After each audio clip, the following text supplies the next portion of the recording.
Sino kaya ang hindi inaasahang dumating sa Isla Legato? Abangan sa ika-6 na kabanata na pinamagatang Nakatagong Pagnanasa. Pero kung bago ka pa lamang sa aking channel, huwag niyo pong kalimutan i-subscribe at i-click ang notification bell para updated pa po kayo sa susunod pang video. Sa unang pagkakataon ay ngayon lang siya nagising na hindi umiiyak. Ngayon lang siya nakipagtalik sa isang lalaki na hindi niya pinandidirihan ang sarili. Ngayon lang niya napansing hindi siya naglunoy sa tubig matapos na makapiling si Jonathan. Ano ba ang ibig sabihin ng mga bagay na iyon? Nagugustuhan na ba niya si Jonathan?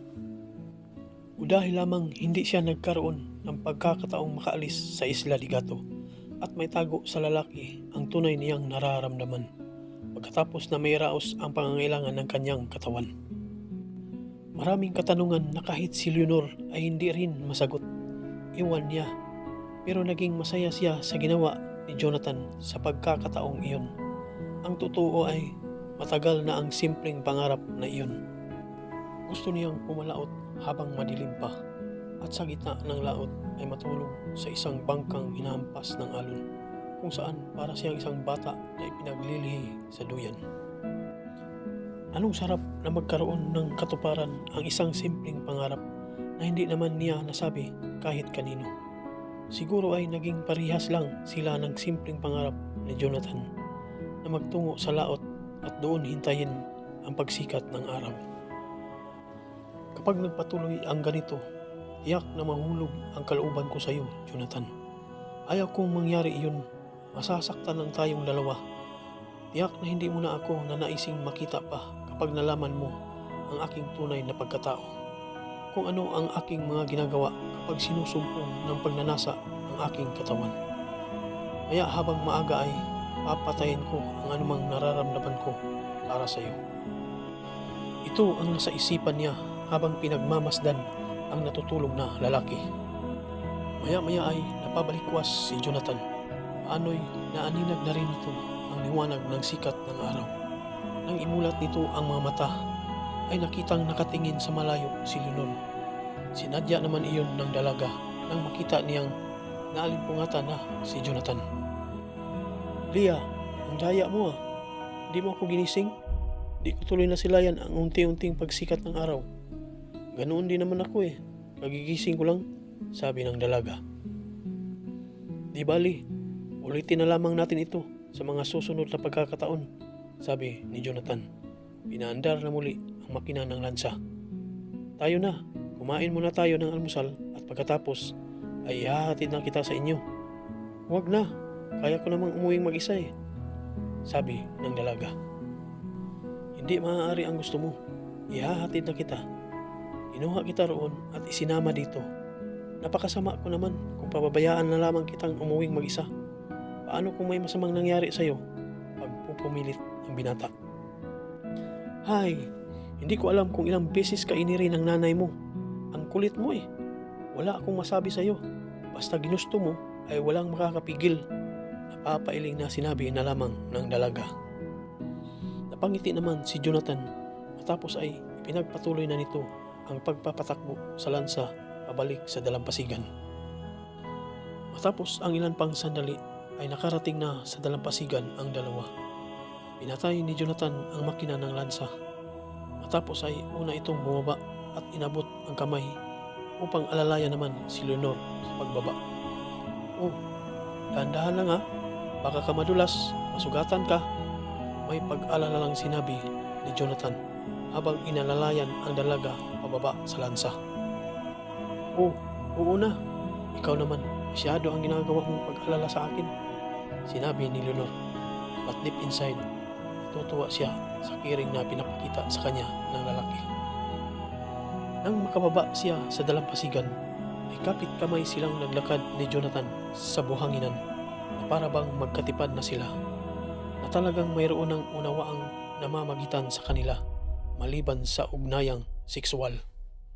Hindi niya inaasahang darating sa Isla Legato si Tina Paksit, ang long-time girlfriend and wife-to-be ni Jonathan. "Bravo! Bravo! Kaya ka naman pala nawiwili dito sa Isla Ligato dahil mayroon kang kasamang babae na kinakalatari. Aray ang tinig ni Tina habang makatingin kay Leonor. Maganda, sexy at mayaman din si Tina. Nagulat si Jonathan pagkakita sa babae. Tina, bakit narito ka? Tanong ng binata. Tama nga ang mama mo. Nasubaybayan kita dahil naiisip niya na mayroon ka na namang kinahihibangang babae. Pagtataray ni Tina. Teka muna, Jonathan. Sino ba ang babaeng ito? Nagtatakang tanong ni Leonor. Ako lang naman ang girlfriend and wife to be niya. Sa katunayan ay nakahanda na ang lahat para sa aming nalalapit na kasal. Pagpapakilala ni Tina. Tina, stop it! Saway ni Jonathan. Bakit? Ayaw mo bang malaman ng babaeng ito? Pling mo lang siya? Nakaya ka na rito ay para lamang maglibang. Pagkatapos mong pagsawaan ay iwanan mo na rin tulad ng ibang babae na nagdaan sa buhay mo. Hindi nakakibo si Leonor na lalaki ng kanyang mga mata habang nakatingin kay Jonathan. Kaya kung ibinigay mo na ang lahat sa kanya, talo ka. Muling sinabi ni Tina. Wala ka nang hahabulin pa dahil ang lalaking ito ay ikakasal na sa akin. Leah, let me explain. Natatarantang sinabi ni Jonathan nang balingan si Leonor.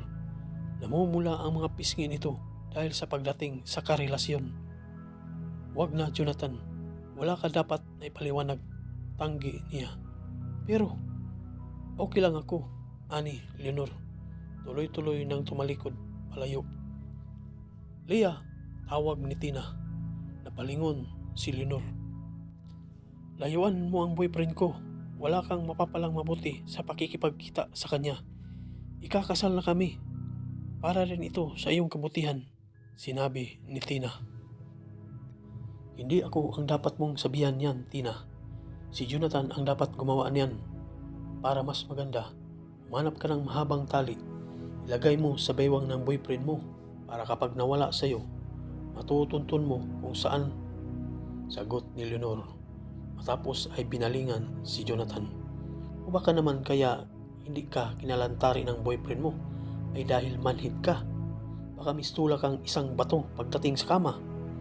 Mabalang na sinagot ni Leonor. Matapos ay ngumiti ng mapakla. How dare you! Galit na sinabi ni Tina. Sasampalin sana si Leonor. Napakabastos ng dila mo. Pero nahawakan ni Leonor ang kamay niyon. Bastos lang ako kapag bastos din ang harap ko, aniya. Walang nagawa si Tina kung hindi ang tingnan na lamang ang papalayong si Leonor. Naghihimutok ang kalooban nito pero hindi magawang saktan ang kaharap dahil alam nito na palaban din pala si Leonor. Hindi naman nakatiis si Jonathan. Hinabol nito si Leonor. Hinawakan sa braso.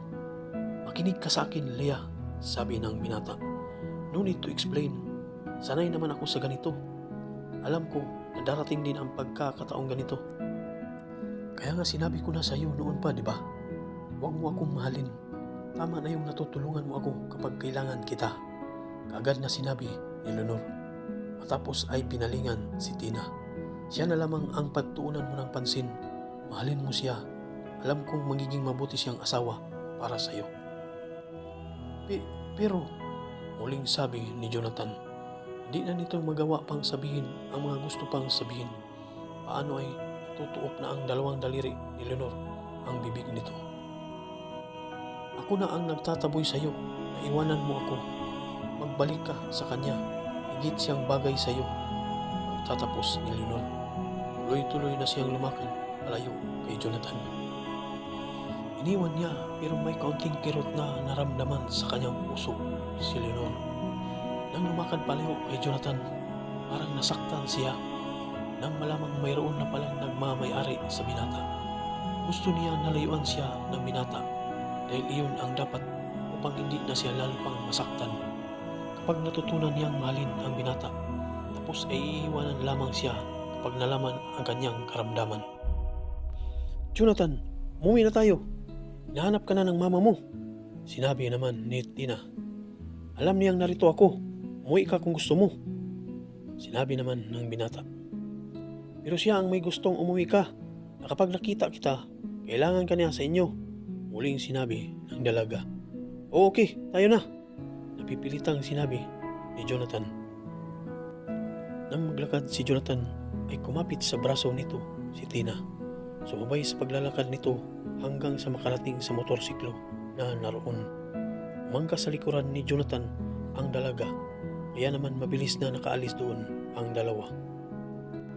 Nang pagkakataon namang iyon ay sakay na ng taxi si Leonor pabalik sa kanilang bahay. Malapit na siya sa kanila nang makitang isang kotseng asul ang nakaparada sa harapan ng gate kung saan naroon si Albert at kausap ang yaya Juana niya. Kaya naman ipanatigil niya sa di kalayuan ang sinasakyang taxi. Maya-maya ay nakita niyang umalis na si Albert. Kaya naman inuutos niya sa driver ng taxi na idiretso na sa nakabukas na gate. Leonor, iha, ano na naman ba ang nangyari sa'yo? Bakit hindi ka na naman umuwi kagabi? Saan ka na naman ba nagtungo? Nagtatakang tanong ni Aling Juana nang makita na ang dalaga. Saka, tingnan mo iyang ayos mo. Hindi tuloy ako makapaniwalang ikaw iyan. Yaya, sa loob na lamang tayo mag-usap, sabi ni Leonor. Tuloy-tuloy na pumasok sa loob ng bahay. Napilitan namang sumunod ang matanda. Noon ay nag-uusap sila kung bakit nagbabago ang ayos ni Leonor tuwing susumpungin siya ng pangangailangan. Katulad sa isang ina, ay sinikap niyang ipaliwanag sa matanda ang nangyayari sa kanya. Naunawaan naman ni Aling Juana si Leonor. Awang-awa ito sa mga nangyayari sa dalaga. Ano na naman kaya ang sinadya ni Albert sa pagbisita sa bahay ni Leonor? Nag-uumpisa na kaya si Albert sa masama niyang plano para mapasagot ang dalaga? Abangan sa susunod na kabanata, at kung nagustuhan niyo po ang aking kwento, ay huwag niyo pong kalimutan i-subscribe at i-click ang notification bell para updated pa po kayo sa susunod pang video. Thank you for watching and God bless.